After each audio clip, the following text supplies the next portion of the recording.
예, 반갑습니다. 거제 통영 고성조선하청지회 강인석 지회장이라고 합니다.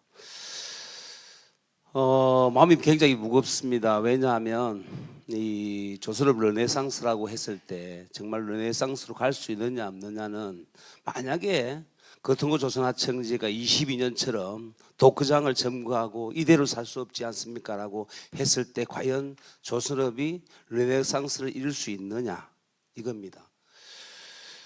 조선을 흔히들 생지옥이라고 표현하거든요. 오늘 이 자리가 이제 생지옥에서 좀 바꿀 수 있는, 오늘 사용자 측에 참석하셨지만 정말 오늘 기회, 오늘 시간 이후에는 정말 생각의 발상의 전환이 꼭 필요하다, 이런 말씀 좀 드리겠습니다. 저는 르네상스를 이루는 가장 첫 번째 길은 노동조합을 인정하는 겁니다. 노동조합을 인정하는 것이고, 노동조합을 통해서 앞에서 많은 분들이 이야기했지만 노동조합을 통하면 저는 다 해결된다고 저는 보고 있습니다. 그래서 저희들이 22년부터 대우조선실부터 원청 교섭을 계속 요구를 했습니다. 3년에 걸쳐서 교섭을 요구했지만 교섭을 거부했습니다.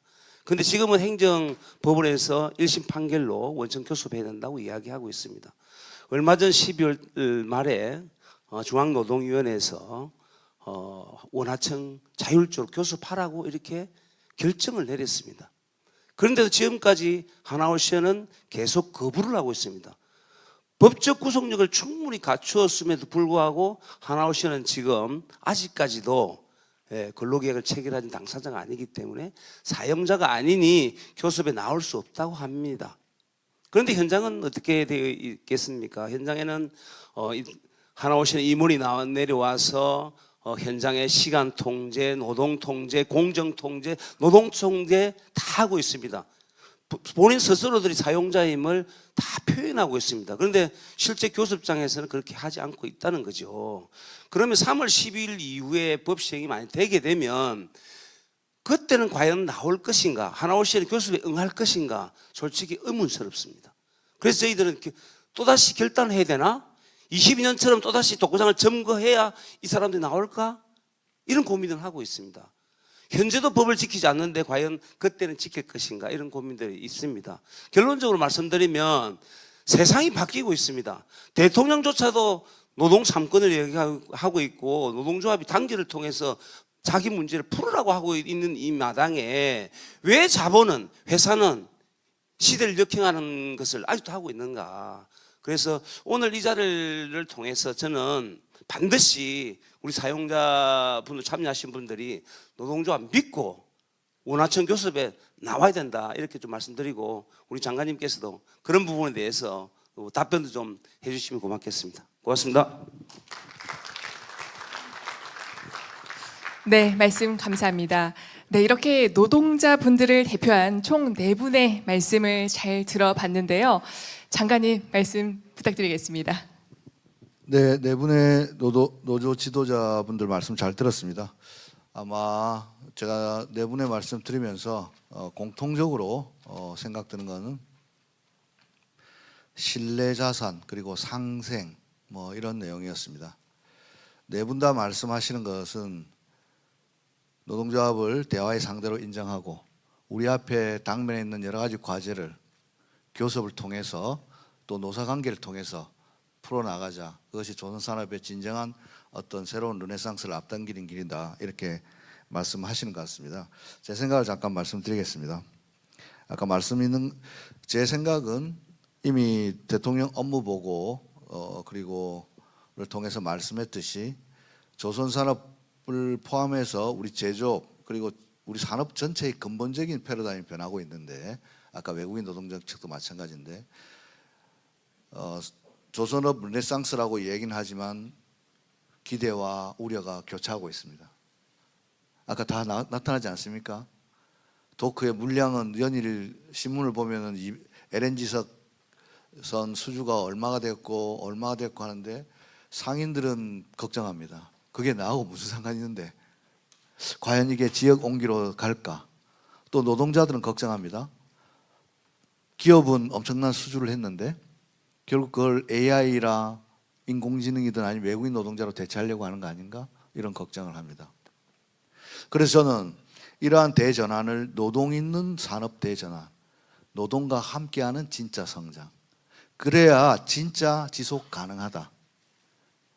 제가 이 존슨업 르네상스라는 말을 어디서 처음에 생각했냐면 철도 르네상스라고요. 제가 제 출신을 이야기해서 죄송한데 대표적인 게 철도 사양산업이었습니다. 철도 왜 투자하는데 도로가 팽팽하는데 철도 시대는 이미 지났다. 하지만 철도가 친환경이고 대량 수송이고 특히 남북 관계에 있어서 얼마나 중요한 물류의 거점이고 KTX가 개통하면서 산업을 근본적으로 바꾸면서 철도 산업을 발전시켜야 되겠다.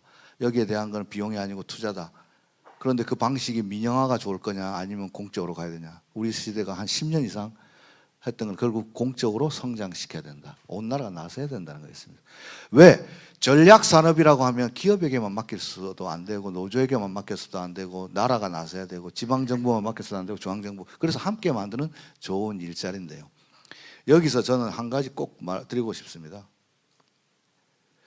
아까 현중 지부장님 말씀처럼 마치 노조는 혁신을 거부하는 과거 기계 파괴 운동을 했던 역사를 퇴행시키려고 하는 집단 아닌가라고 하는 하나의 프레임이 있습니다.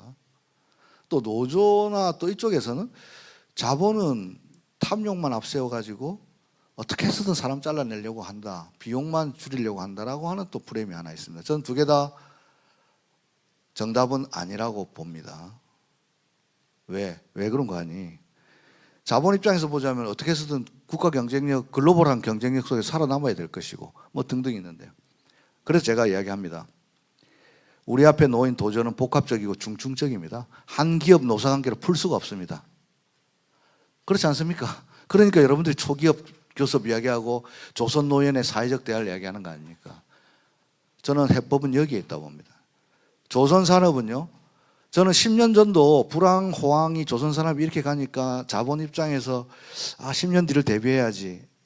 저는 그건 아니라고 봅니다. 왜? 이미 각자 도성의 세계로 갔고 아까 철도를 잡는 자가 세계를 먹는다고 그랬습니다. 이전에. 이제 해양 강국으로 가는 것은 이 호황 불황의 문제가 아니고 국가의 존망이 걸린 전략 산업이 됐다는 겁니다.